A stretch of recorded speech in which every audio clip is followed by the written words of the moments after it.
Bienvenidos a Cuarto Poder. Hoy vamos a tener como invitados a la secretaria de Educación de la ciudad de Río Cuarto, Mercedes Novaira, que nos va a estar acompañando y nos va a hacer un recorrido de su trayectoria, su llegada a la política y su visión particular y su esfuerzo por mejorar cada día esta ciudad. Y también a Laura Mazzoni, que nos va a hablar de terapias holísticas, en este caso las flores de Bach. Algo muy interesante y que mucha gente desconoce. Todo esto y mucho más en Cuarto Poder TV.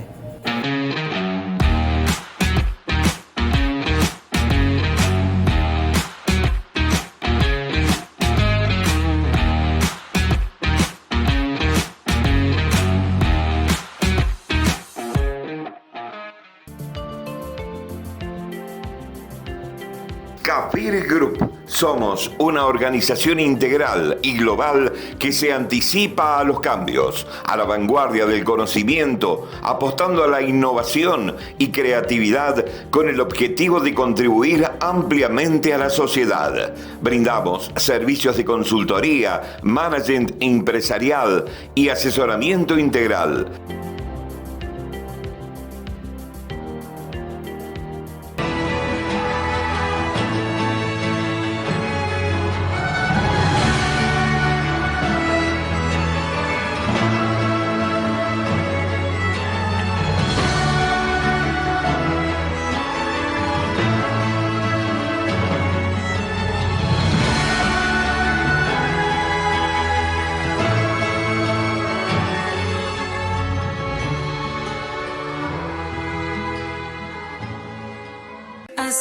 Santorini Resto Bar. Se consigue lo que quiera.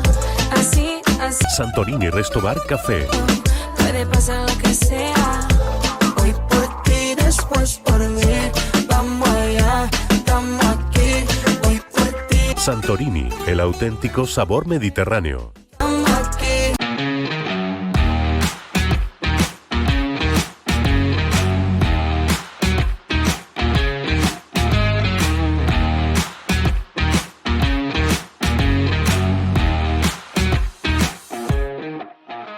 Y continuamos con otra invitada de lujo, Mercedes Novaira, secretaria de Educación de la Municipalidad de Río Cuarto. Bienvenida, Mercedes. Gracias, muchas gracias por esta invitación. Buenas tardes. Bueno, un poquito es la dinámica del programa, siempre le digo a todos los invitados, es acercar a la política con la gente, reconciliar a la gente y a la política. Y en este sentido es importante que la comunidad conozca a los funcionarios, a los políticos, a quienes guían de alguna manera los destinos de la ciudad. Y en este contexto, digamos, ¿qué sería la Secretaría de Educación de la ciudad? Bueno, desde el año 2016 yo acompaño a nuestro intendente Juan Manuel Llamosa en la función pública. Comencé siendo subsecretaria de Educación y Culto a cargo de una serie de programas con una fuerte inserción territorial.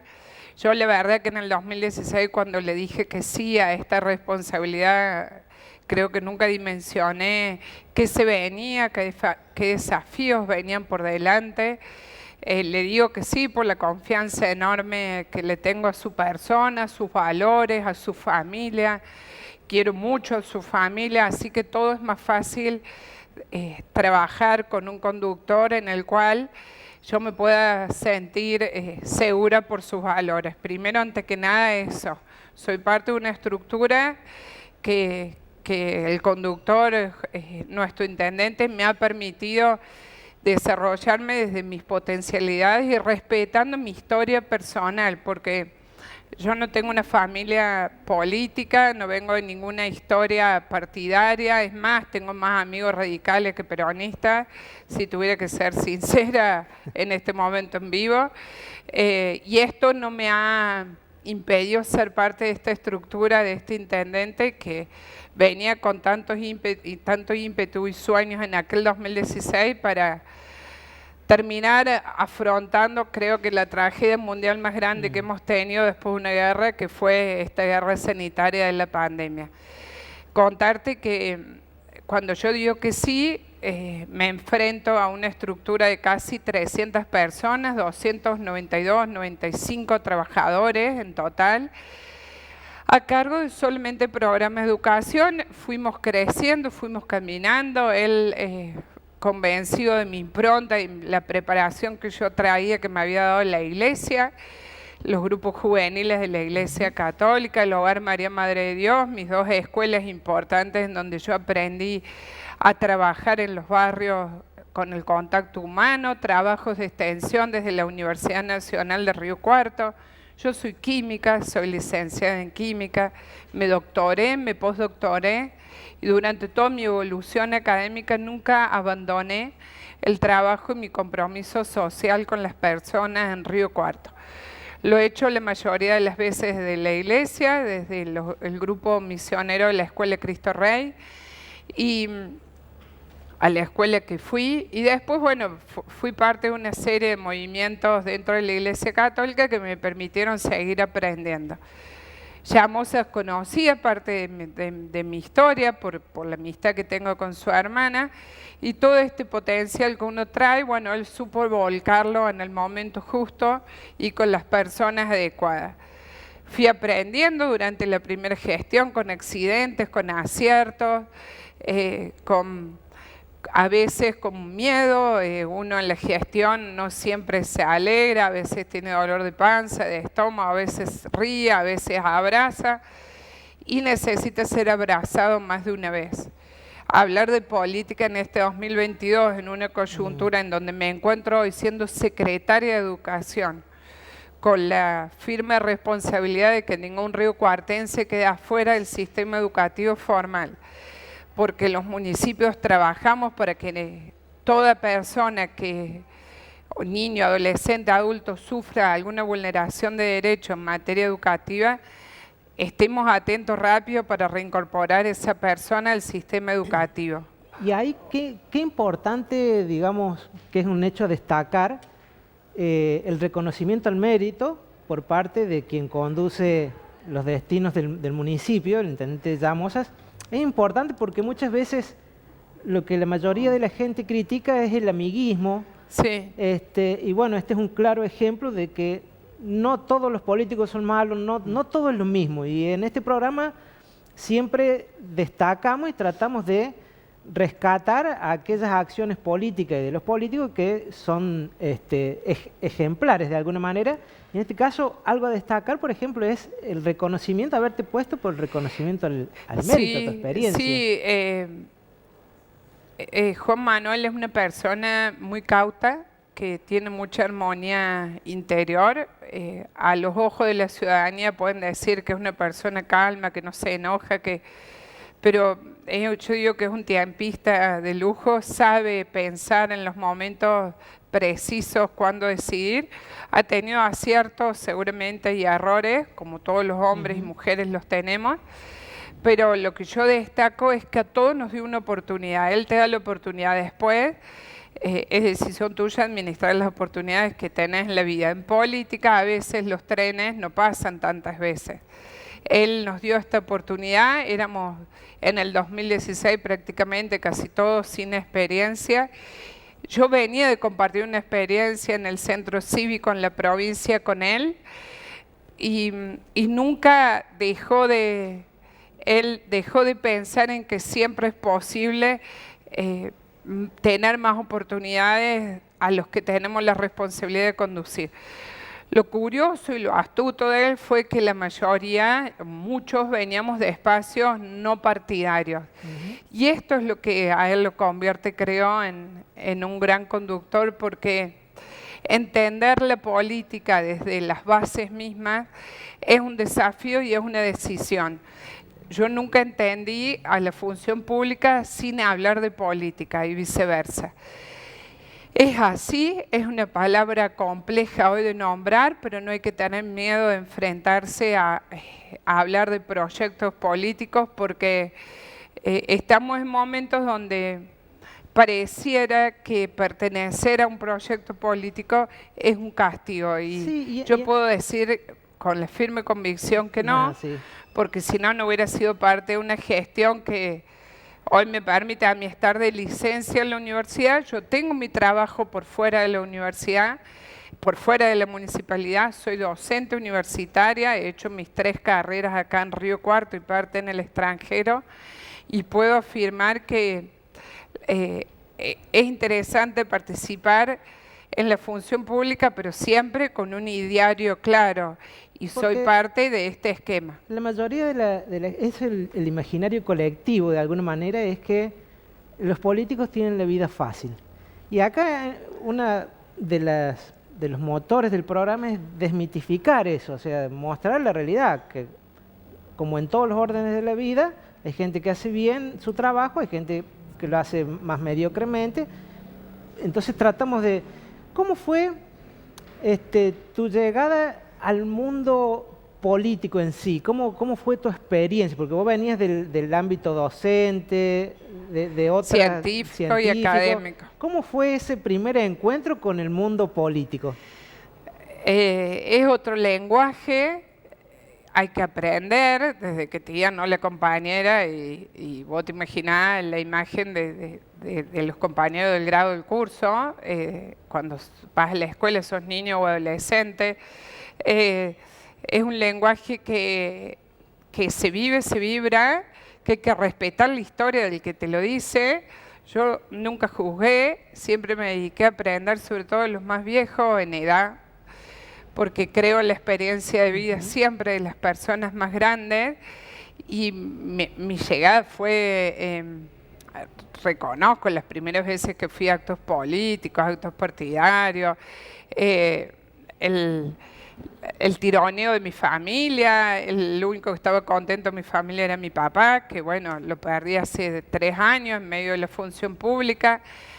Es difícil que tu familia se alegre al principio cuando te involucras en la función pública, porque uno renuncia a muchas cosas. Cuando uno se expone, es sujeto a juicios, a prejuicios, estamos sujetos todo el tiempo a eso, y hoy en momentos en donde las redes sociales son la herramienta más usual de las personas, corremos riesgo de creer que detrás de una pantalla nos evalúan y no en el cuerpo a cuerpo. Esto es otro aprendizaje de mi llegada a la política. Creo que hay que volver a los viejos modelos de salir a la calle, no creer que las redes sociales son las que miden tu legitimidad, tu gestión. Yo pertenezco a un esquema que este intendente me permite estar todo el tiempo en la calle. El Palacio Municipal asfixia, agobia, digo, vivir adentro de una oficina, porque las necesidades y los momentos que los vecinos quieren hacerte parte de una política de Estado están por fuera de la oficina. Y esto ha hecho que este lenguaje del cual te hablo, bueno, se fuera nutriendo de un estilo de vida. Quienes estamos en la función pública no cobramos un sueldo por trabajar, cobramos un sueldo por un estilo de vida. Por eso a veces duele tanto los errores de otros u otras compañeras que ponen en juicio, compañeras de distintas fuerzas políticas, no estoy hablando solamente del peronismo, de la cual pertenezco. A veces complica y molesta de que a todos nos juzguen por igual, cuando bueno, nosotros tenemos la virtud de vivir en esta ciudad que es de 2x2, que nos conocemos todos y todos saben qué hacemos en la vía pública. Hasta ahora, para que la gente vaya entendiendo, o sea, el estar en política implica una inmensa responsabilidad, y además, como decía Mercedes, es la exposición todo el tiempo pública permanente. ¿Por qué pensás que la política está tan disociada de la gente? ¿Por qué pensás o cuál es tu opinión, siendo una funcionaria, de por qué ese enojo generalizado entre la gente y la política, y entre la gente y los políticos? La capacidad de escucha creo que es la primera variable por la cual me salió el lenguaje científico, pero creo que la capacidad de escucha es lo que uno nunca debe perder. Y cuando perdés la capacidad de escucha es cuando te distancias de lo que le pasa al otro. Esto te pasa en una amistad, en tu familia, imagínate. Cuando todo el mundo está juzgando, si caminas hacia adelante, hacia el costado, hacia atrás o hacia adelante. Esa capacidad de escucha, cuando se torna una actitud repetitiva, detona en crisis de confianza. Y cuando la gente deja de confiar en vos, o en quién representás, digamos, yo represento al intendente Juan Manuel Llamosa, en quien uno representa, todo empieza a estar mal. Y por lo general te empezás a encerrar porque buscas seguridad en el encierro. Yo espero que no me pase esto, y cuando me pase esto espero tener la claridad de irme a tiempo de la responsabilidad que me toca ejercer en ese momento. Eso lo pienso desde un punto de vista, porque es para eso me levanto y así ejerzo mi función, desde el valor de la escucha todo el tiempo. Es costoso a veces el tiempo, no en plata, la energía y el tiempo que uno gasta en escuchar. Pero más costoso es el conflicto que viene seguidamente cuando no escuchaste. Eso, por un lado... O sea que digamos que hay un sector de la clase dirigente, por llamarlo de alguna manera, que se ha alejado un poquito de la realidad que vive la gente. Que se ve, sí, se ve, se ve. ¿Por qué consideras que es digamos, una mala palabra o está mal visto hablar de política? Bueno, creo que por la disociación que hay entre lo que uno dice y hace, la gente deja de confiar en quienes tenemos exposición pública. Cuando vos la incoherencia empieza a hacerse carne en tus actos de la vida diaria, y empezás a tener una serie de conflictos que son indicadores inmediatos de que estás pisando la banquina hablando mal y pronto.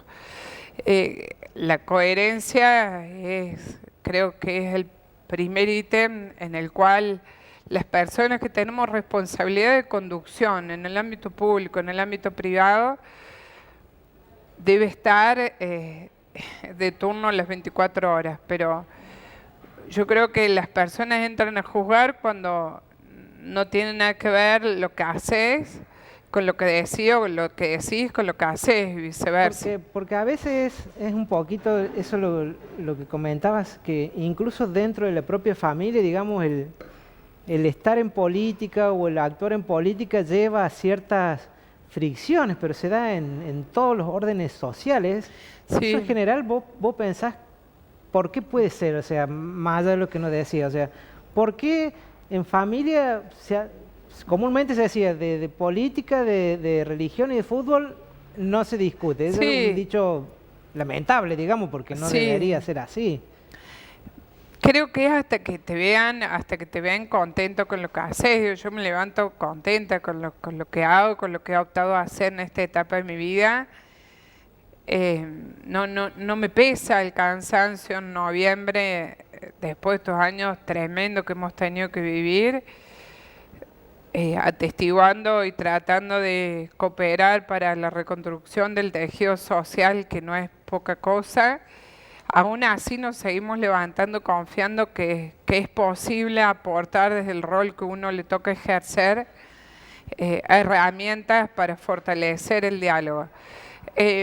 En familia, sí, es verdad, fútbol, política y religión es complejo hablar, yo también lo vivo. Imagínate, en mi casa somos todos docentes, mis hermanas docentes, mi mamá docente, mis tías, mis abuelas, bueno, hoy algunas han partido, pero mis dos hermanas docentes universitarias, mi mamá docente jubilada, nos peleamos por escucharnos, pero... Y ni hablar, digo, en contexto de crisis, las opiniones, las posturas personales de cada una salen.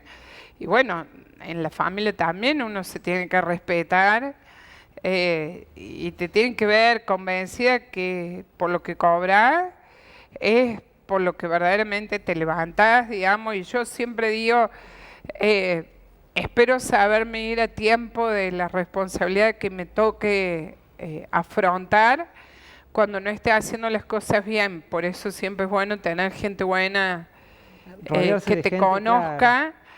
porque gente buena hay en todos lados, pero gente buena que te conozca en tus debilidades también, en tus fortalezas, para tomar la mejor decisión, porque perpetuarte en un cargo, si no lo estás haciendo bien, comienza a ser un momento comenzar a tener momentos repetitivos de crisis, y cuando vos entras en crisis, generas crisis por Claro, es donde decir, pisas.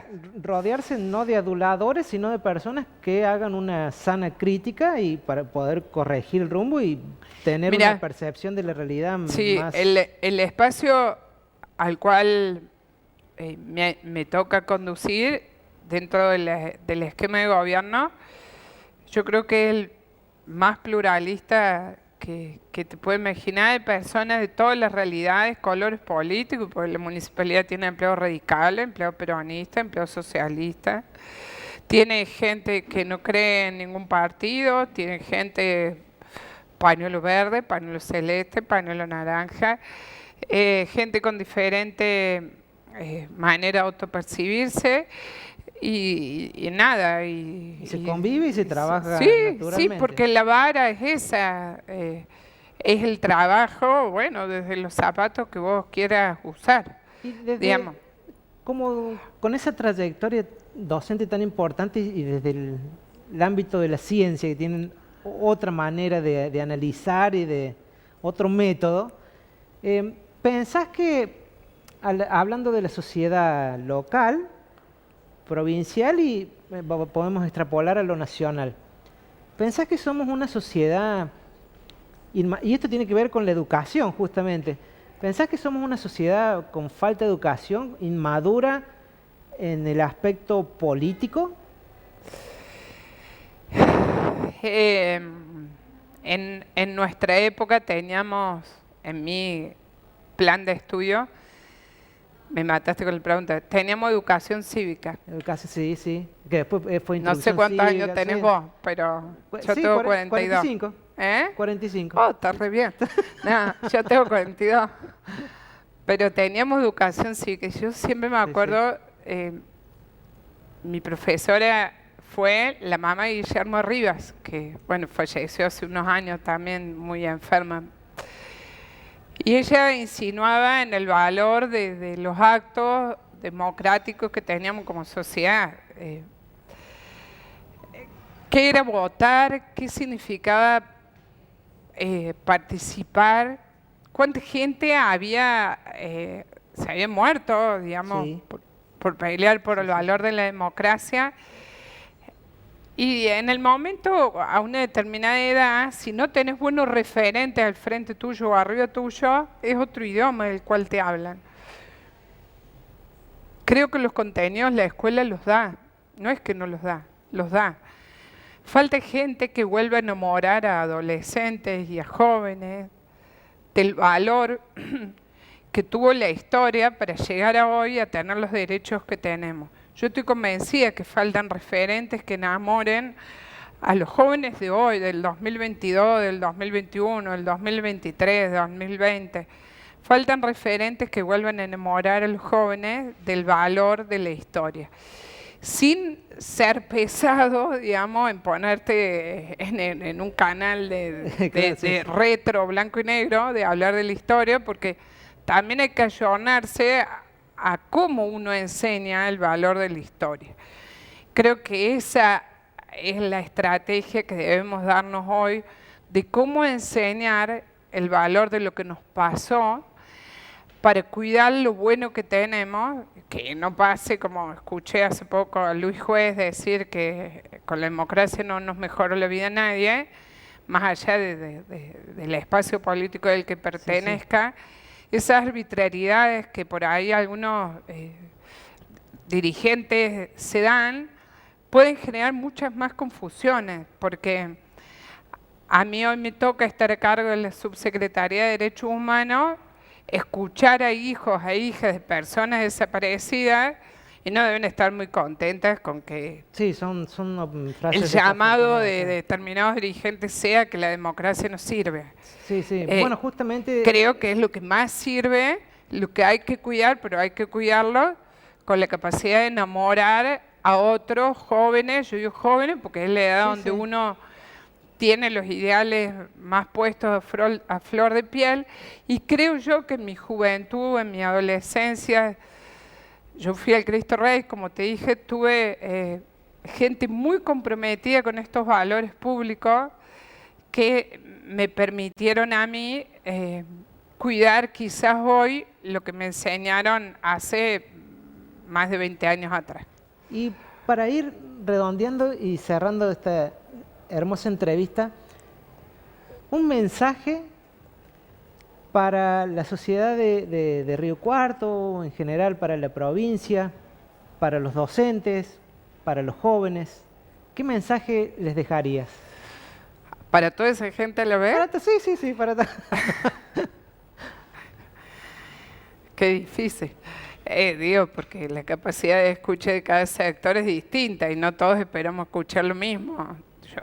Mi mensaje puede ser, ¿Cómo, digamos, desde como- mi como perspectiva, alguien en para qué funciones, vivo claro? yo, lo que hago, y creo yo, bueno, en épocas donde se vecina el Mundial, que se ve tanta pasión por el fútbol de parte, sobre todo, de los argentinos, creo que si ponemos la misma pasión por el compromiso de lo que nos toca hacer todos los días de nuestro lugar, podemos aliviar este Río Cuarto entre noviembre y diciembre en lo que nos está tocando vivir.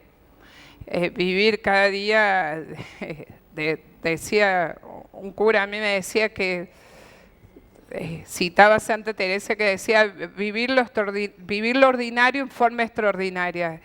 Creo que lo de todos los días es lo que nos construye para llegar a afrontar los grandes desafíos con la mayor fortaleza, y esa pasión que muchos les vamos a poner quizás al ver un partido de fútbol, que se vea manifestada también en nuestros actos de la vida diaria, pues ser argentino no es solamente cada 4 años por el Mundial, sino que hay que ser argentino desde Río Cuarto, desde Córdoba y desde Buenos Aires también. Con estas hermosas palabras, compromiso y pasión para mejorar nuestro lugar, en este caso, nuestra ciudad. Las palabras de la secretaria de Educación de la Municipalidad de Río Cuarto. Muchas gracias por haber venido al programa, te lo agradecemos muchísimo, Mercedes. Bueno, gracias a vos. Y continuamos en Cuarto Poder en el próximo bloque.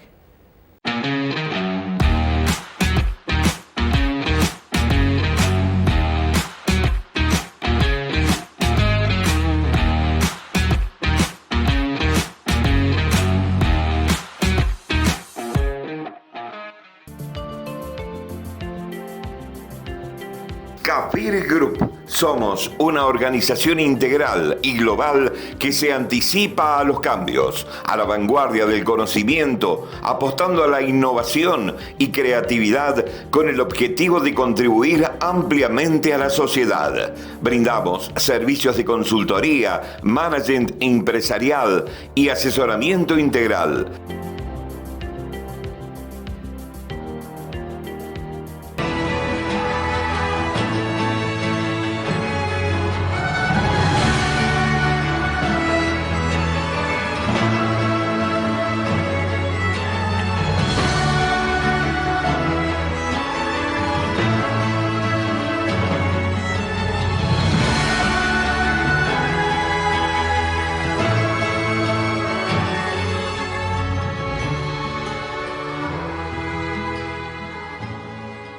Así, así Santorini Restobar. espera, se consigue lo que quiera.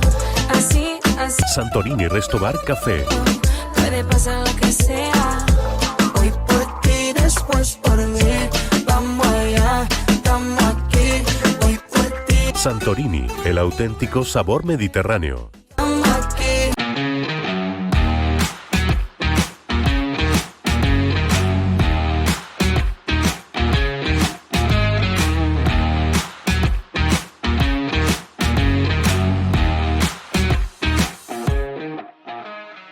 continuamos un nuevo bloque de Cuarto Poder con otra invitada de lujo, Laura Mazzoni, que es practitioner en flores de Bach. Lo dije Sí, bien sí. en mi inglés californiano. No, muy por ahí bien, me muy sale bien. medio... Sí, muy bien, César. Sí. Bienvenida, Bueno, Laura, muchas gracias, al muchas programa. gracias por la invitación. Un gusto estar acá. Y para conocer, porque hay mucha gente, yo incluido, que queremos conocer de qué se trata esto de las flores de Bach.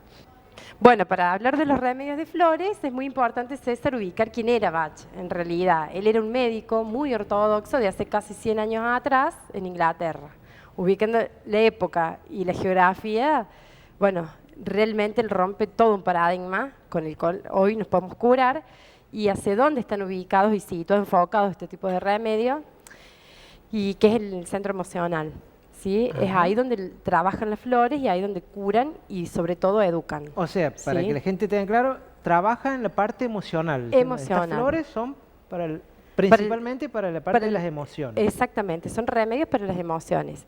Y en realidad se desprende de toda una investigación que él hace porque estaba como intrigado qué pasaba con ciertas enfermedades, porque algunos se contagiaban, otros no, otros nunca se contagiaban, otros morían, otros sobrevivían. Y ¿cuál era la lógica que había entre una enfermedad y la biología? Entonces le empieza como también a reestructurar y recapitular un poco los conceptos de salud y se da cuenta que no está ubicado el concepto del alma, o sea, lo que es el alma no entraba en el concepto de salud. Entonces le empieza como a indagar un poco más, estudia homeopatía, ahí él conecta con el mundo de las plantas, con la raíz, con el tallo, con la hoja, diversas plantas, pero no terminaba de cerrar los conceptos para él, entonces sigue y se da cuenta finalmente que el patrón vibratorio de una flor es coincidente al patrón vibratorio de una emoción. Entonces, cuando hablamos de estos remedios, estamos hablando de que justamente son los patrones, los emocionales, que él ubica son 38 flores, en cada una de esas flores que él descubre, que coinciden para educar. Entonces, ciertas emociones. Por ejemplo, podemos hablar del miedo, podemos hablar de la duda, de la incertidumbre, sentimientos de soledad, de desesperación, de personas que sufren por el bienestar de otros. Entonces ahí él realmente instala y bueno, abre una puerta muy grande a un paradigma de curación distinto.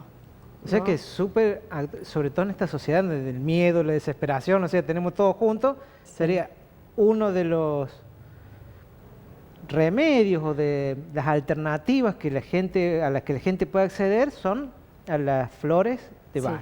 exactamente. Y además que él consideraba, y en su estudio, en su observación sobre todo, que la enfermedad es resultado de un conflicto interno entre la personalidad y el alma. Ahí nace el sufrimiento, nace lo que después es una enfermedad o un síntoma. Entre la personalidad Y el alma. y el alma. Ujú. O sea, Muy interesante, lo que lo ubicó hace casi 100 años atrás, ¿no? claro, porque, digamos, recién ahora como que se está redescubriendo lo que él planteaba en ese momento de la personalidad, el alma, recién es como que ahora está aflorando nuevamente, pero él ya lo visualizaba, ya lo veía. Él ya en lo aquel veía, momento. lo había conceptuado así, y además él mismo tuvo que desconstruirse para entender lo que estaba viendo. Claro, porque él venía del ámbito Ortodoxo de la salud científico, digamos. alopático, claro, claro. Y esto, César, que estás ubicando vos, sí, por suerte cada vez va ganando más espacios donde nos podamos curar con este tipo de remedios, curarnos con flores, que son alopáticos, o sea, no tienen, perdón, son inocuos para el cuerpo, no tienen contraindicaciones, o sea, lo que nos hace bien para una cosa nos hace bien para todos, no es que nos hace bien para algo y para otro lado tiene una contraindicación. Por eso es aplicable a niños, a mujeres embarazadas, personas adultas mayores, no tiene... Y sí, contraindicaciones, digamos, Sí. o sea, y eso como vos, después al final del bloque vamos a repetir las direcciones y todo donde pueden contactarse Sí, con vos, pero explícanos, digamos, una persona que está sufriendo o siente miedo, angustia, y quiere incursionar en esto de las flores de Bach. ¿Cuáles serían, digamos, los pasos? Sí, la sugerencia es hacer la terapia con flores, que en realidad son sesiones que duran 1 hora, donde podemos conversar muy amenamente y ubicar dónde está el núcleo del dolor. También sin herida no hay curación con las flores, ¿no? Entonces, cuando hablamos de unas emociones con las que está ubicando César, es importante reconocer qué es lo que está sofocando, que da ansiedad, o da miedo, o da pánico, es entender que la emoción nos sofoca y nos está llamando la atención. O sea, eso es importante porque, bueno, uno dice, bueno, la terapia de las flores de Bach, y el que no conoce, entre los cuales Sí. me incluyo, digamos, uno piensa, bueno, es sentir los aromas y, bueno, algo de eso, pero no, es mucho más, mucho más. O sea, es ir, escuchar a la persona, de alguna manera entenderla, comprenderla, empatizar con ella y a partir de ahí... Seguro, y ese es el material que tenemos de trabajo donde podemos prescribir las flores, que se preparan fórmulas, César, de flores donde no podemos incluir más de 7. ¿No? Entonces ahí entra en juego la habilidad del practitioner de flores en cuanto a qué prioridades ve y qué es lo que es más importante a ir como aliviando. Y bueno, ahí donde se prepara el remedio, que eso se toma, tiene una posología diaria de 4 gotitas sublinguales 4 veces al día. Ese es todo el proceso de las flores, no hay mentalizaciones, no hay prendidas de vela, no hay que mantrar, no hay que, nada, es un trabajo muy pragmático y además un trabajo muy clínico. O sea, muy lo clínico. importante para que la gente sepa es que no hay contraindicación, o sea, eso no le va a hacer absolutamente nada malo. No. Le va a producir buenos efectos. Sí. Y, digamos, ¿cómo es el proceso de la preparación de estas, digamos, Bueno. muy sintéticamente? No, digamos, en 2 para que... instancias te digo, o sea, para mí es un ritual preparar una flor, el remedio, porque es muy bonito, como desde la escucha puedo internalizar lo que le está ocurriendo a la persona y cuáles son los patrones que debe aliviar. Y suponte, por decirte, Bach hablaba del miedo, pero el miedo era un genérico, él decía un genérico de ser miedo, pero en realidad hay 5 cepas del miedo. Hay diferencias abismales entre sufrir un miedo y otro. Entonces, bueno, ahí justamente es donde se clasifica, se prescribe la flor y se prepara el remedio, la fórmula. Pero Bach, ahora la otra instancia que te decía de los remedios, él lo que hacía tenía dos métodos de preparar este remedio, y uno era por sublimación, que ponía en cristal, en cuencos de cristal, agua de manantial y las flores ahí, y esto con el sol sublimaba, hacía una alquimia que podía informarle. O sea, él decía que el agua tenía memoria, entonces lo que hacía era guardar en el agua esa memoria de la flor. Por supuesto que contándote todo esto, César, que es un asombro para hoy, imagínate, para aquella época a Bach le costó la matrícula clínica, le dijeron pero, este hombre... Claro, pero de igual manera, como te decía, porque la ciencia hoy en día, hay un japonés que no recuerdo en este momento. Exactamente. Después Masaru Emoto es quien comprueba la teoría que había puesto Bach en otra parte del mundo, en otra época. Le hicieron, o sea, estamos redescubriendo en realidad, le hicieron este experimento que vos sabés y todo del agua, y que el agua sí tiene memoria, incluso... el agua, a través del agua se puede ver los estados de ánimo, o sea, hay investigaciones científicas que comprueban lo que él ya planteaba. Es la comprobación y es donde se puede ver lo que él decía, ahí mismo. Y qué importante porque traer a primera plana que estamos compuestos por el 80% agua, entonces... Realmente y el remedio está hecho de agua, claro, con la memoria. De hecho, hay una parte más allá de todos los descubrimientos y que cada vez va reforzando más la antigua sabiduría. Exacto. Pero de hecho, digamos, antiguamente y durante muchas civilizaciones, los chamanes, los médicos de las tribus o en los imperios donde había, toda la medicación era a base de plantas o de flores. Entonces, bueno, esto ha ido evolucionando y ahora tenemos algo más específico, o sea, un conjunto de flores. Que ¿Cuántas son aproximadamente? 38. 38 flores, y él dejó una fórmula prescripta que se llama el remedio de rescate, que bueno, él ahí contempla 5 de sus flores y bueno, se usa para ciertos casos. justamente para rescate, ante un shock, un accidente, una mala noticia. Bueno. O sea, él clasificó, buscó y encontró 38 flores que se pueden usar. No tiene error de diseño, César. Realmente no tiene un error de diseño ante trabajar el sistema emocional.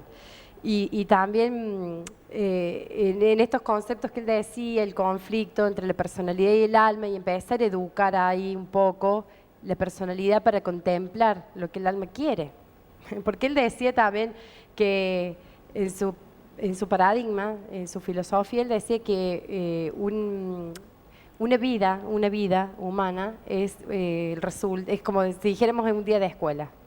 Entonces venimos a aprender y aprender con todo y hay que educar todas las partes. Y en esta sociedad actual, digamos, excesivamente materialista en el sentido de no tener en cuenta la parte espiritual, el alma.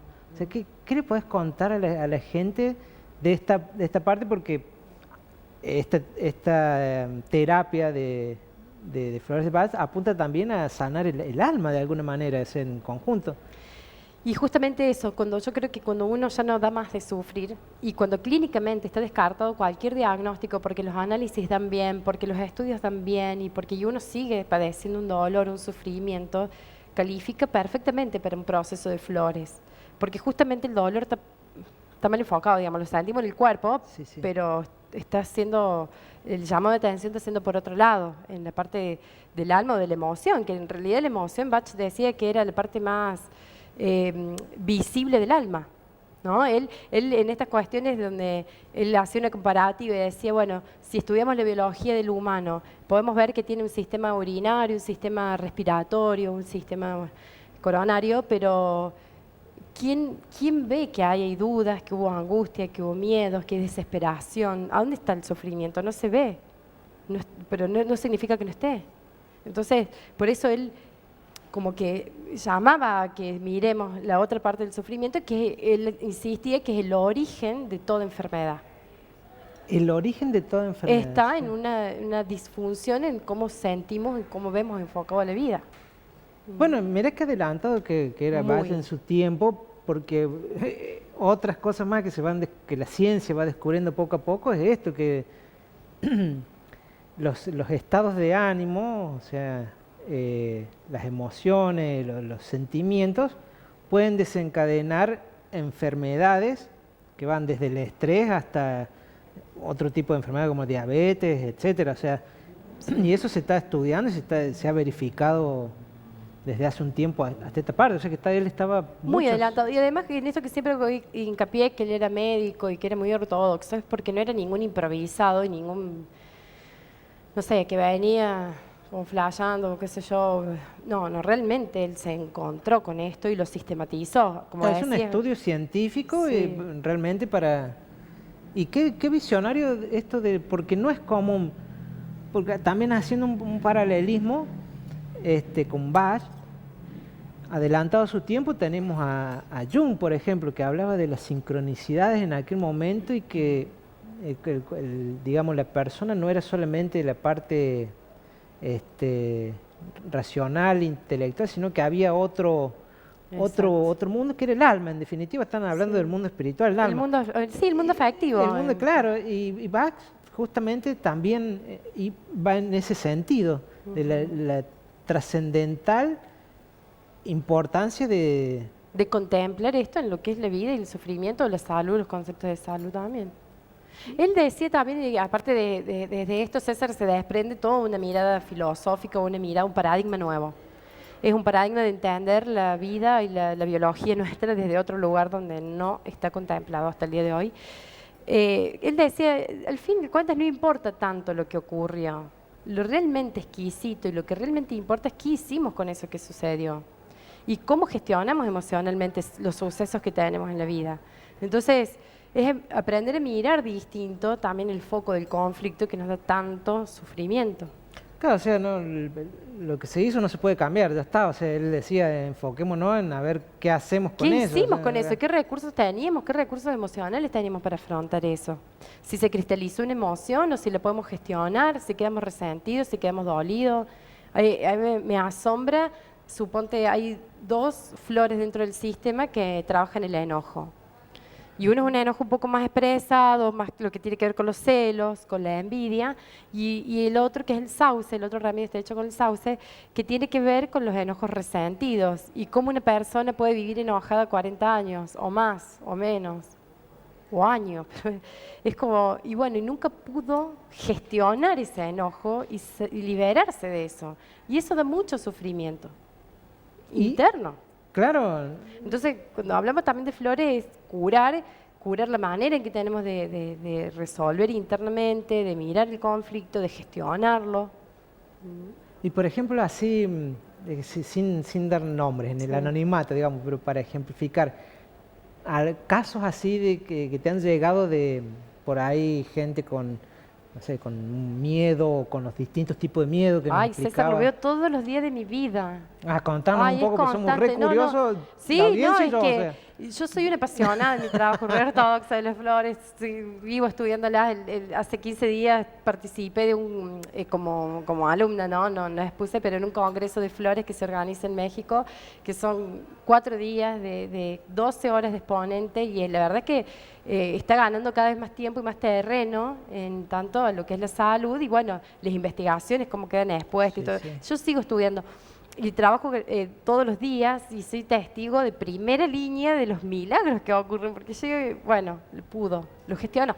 Sí, qué lindo. Y Gestiono contanos su- así algunas, Ay, no sé. algunos no. que se te venga así como para que la gente, A ver. con un ejemplo, digamos así, que le Es pueda... que, mira, te voy a hablar de un ejemplo que es conocido en la ciudad al menos, que trabajé con los monos del Parque Ecológico y cuando me convocaron, bueno, dije, por supuesto que nunca trabajé con monos, pero yo estoy segura que le va a hacer muy bien porque es la dinámica de las flores. Entonces empezamos a hacer un trabajo clínico y era en evidencia que el animal había realmente hecho una curación, porque los síntomas que él tenía era que gritaba mucho, no dormía, no comía, estaba flaco, y de repente cada 20 días yo iba a verlo y prescribía otras flores, y él encontró el alivio, él empezó a dormir. Diego se llamaba, un mono que había en el parque, él empezó a descansar, cambió el pelaje, cambió la expresión de la mirada, ya no gritaba, entonces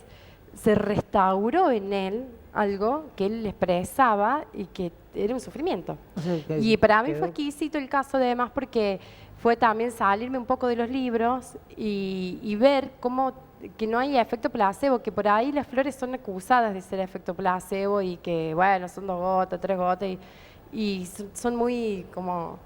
Y esto, por suerte, es la evidencia que podamos anclar de que sí trabajan las flores. Claro, y porque por eso también te lo preguntaba, primero porque es lindo, con un ejemplo por ahí se aclaran muchas cosas o el imaginario que tenemos, pero es importante distinguir esto del efecto placebo al efecto real y verdadero que tienen las flores sobre las personas, incluso sobre los animales, como Sí, comentabas. sí.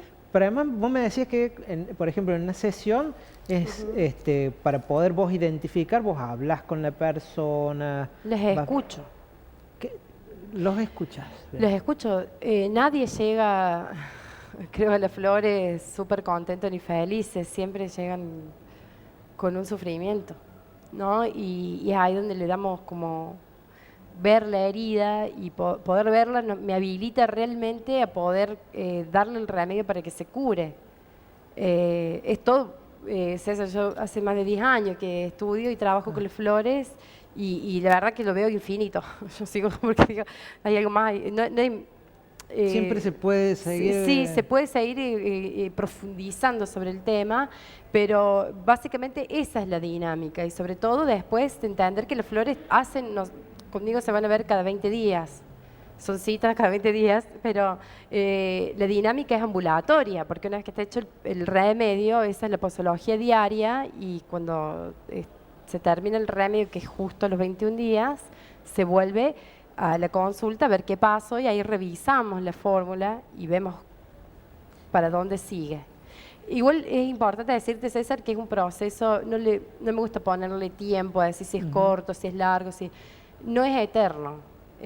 Una vez que está curada la herida, se curó. Ya no- Entonces ya está.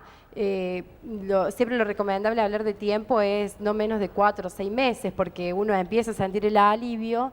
Y O sea, es un proceso, Es un digamos. proceso y consecuentemente si no se le da en esa línea el tiempo, la información, el centro emocional, la cura, y seguramente viene una recaída.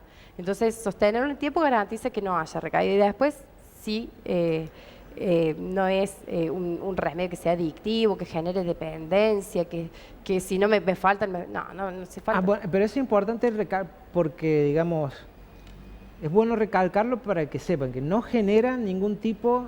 De dependencia, para nada. Y es como apelar también a la cualidad que tiene el centro emocional, que tiene mucha memoria, que es anacrónico. Además, un dolor puede estar años, o de niños, y somos adultos y todavía tenemos un dolor.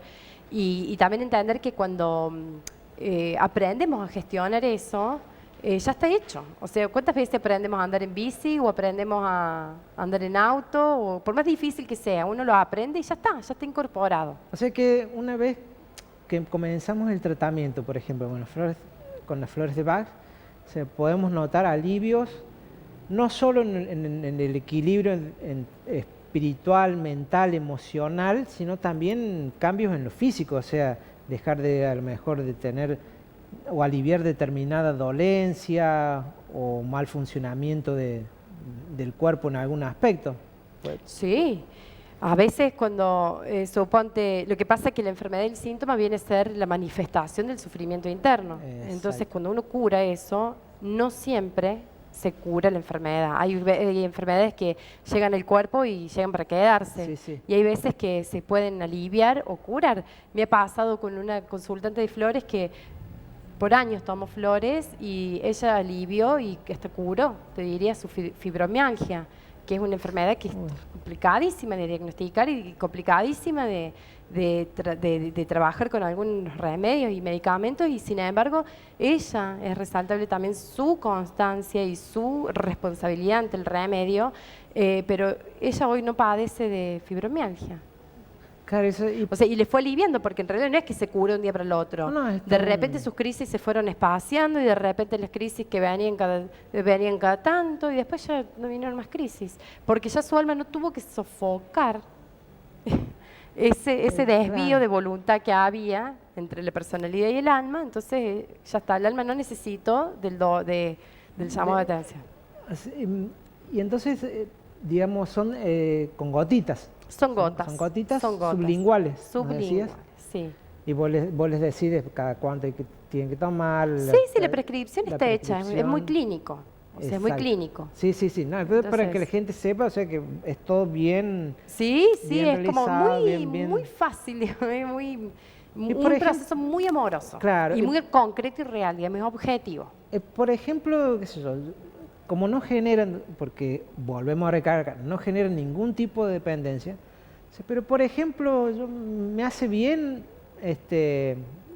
a lo mejor ya sané lo que debía sanar, pero siento que me hace bien, qué sé yo, seguir tomando las gotas. O sea, no hay ningún problema con que yo pueda hacerlo, por ejemplo. No, ninguno.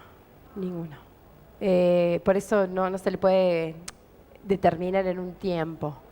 Pero uno siente cuando ya está hecho el proceso y siente también cuando aparece, por curar esto apareció otro, u otro claro, más sí, antiguo, no, es u que- otro más reciente. Entonces, las flores están siempre existiendo esos procesos. Bueno, y también para ir redondeando un poco la nota, lo que la gente debe saber es que no somos seres racionales.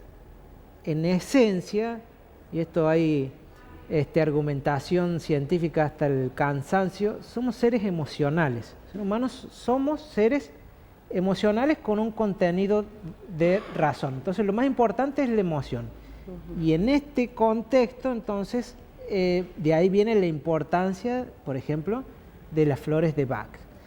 Y ahora, para ir terminando esta linda entrevista, formas de contacto, cómo se pueden contactar con vos.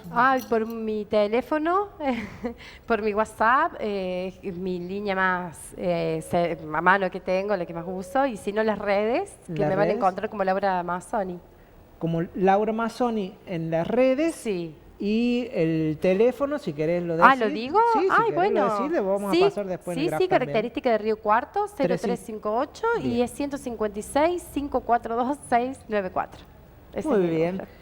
Sí. Muchísimas gracias, Laura, por la visita y por habernos explicado todo esto que tiene que ver con las flores de Bach. Bueno, no, gracias Es interesantísimo. a ustedes por la invitación, un gustazo enorme. Gracias. Y así continuamos en Cuarto Poder.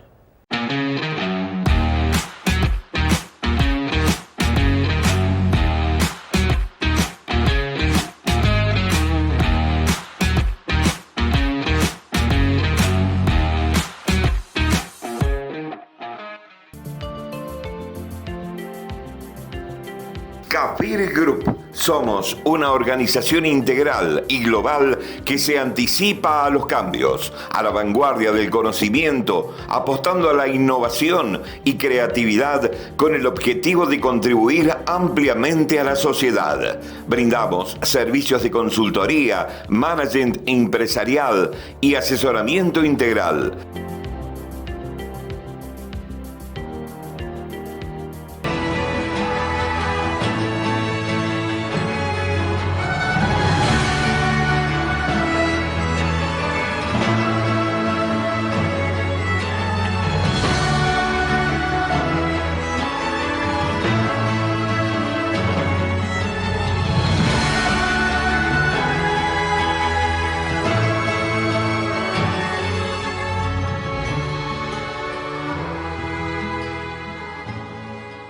Así, así. Santorini Resto Bar. Espera, se consigue lo que quiera. Así, así. Santorini Resto Bar Café. Puede pasar lo que sea. Hoy por ti, después por mí. Vamos allá, estamos aquí. Hoy por ti. Santorini, el auténtico sabor mediterráneo.